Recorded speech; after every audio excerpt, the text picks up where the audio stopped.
Looking to free up space or simply stop OneDrive from automatically backing up your files? In this tutorial, I'll walk you through how to stop OneDrive from backing up your files on Windows. It's a simple process and I'll guide you every step of the way. First, locate the OneDrive icon on your system tray, typically found on the right side of your taskbar. Right-click on the icon, then select on Settings.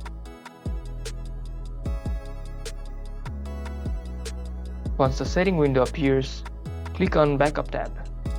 Here you'll see options related to folder backup, including managing the documents, pictures, and desktop folders.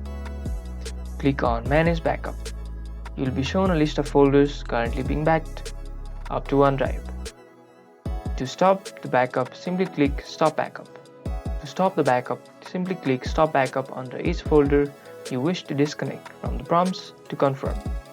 And just like that, you've stopped OneDrive from backing up your selected folders.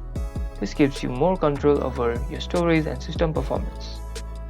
If this video helped you, don't forget to hit the like button and subscribe for more videos just like this.